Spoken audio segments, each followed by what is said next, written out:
श्री कृष्ण कहते हैं, अगर कोई व्यक्ति आपको नीचा दिखाना चाहता है तो आप समझ जाइए कि आप उस इंसान से पहले ही ऊपर हैं। इसलिए आप अपने आप को छोटा मत समझो, किसी से कम मत समझो, अपनी तुलना किसी से भी मत करो। ये जिंदगी बहुत छोटी सी है, कुछ भी नहीं पता अगले पल में क्या हो क्या ना हो।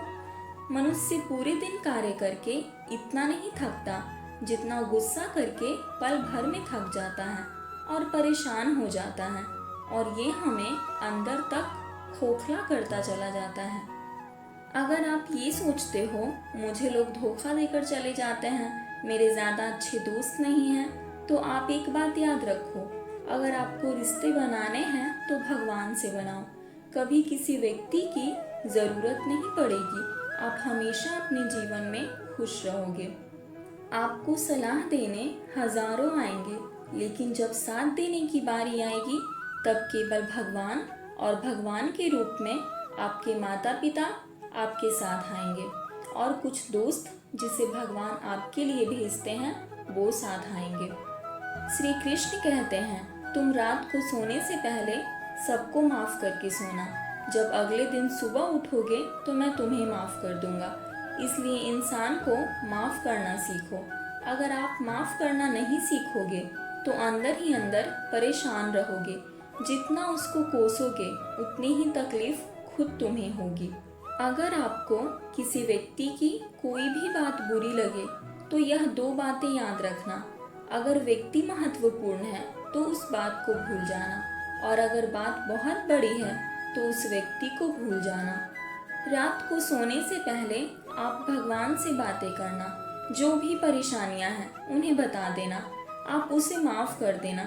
अगर आपने किसी व्यक्ति को दुख पहुंचाया है, किसी के साथ कुछ गलत कर दिया है, तो आप मन ही मन माफी मांग लेना। आप अपनी वाणी पर संयम रखें, क्योंकि आप कितने भी अच्छे अच्छे शब्द बोल लें, कितने भी प्रेम से बातें कर लें, लेकिन अगर आपने गुस्से में एक भी शब्द बुरा कहा तो लोग आपके सारे अच्छे शब्द भूल जाएंगे।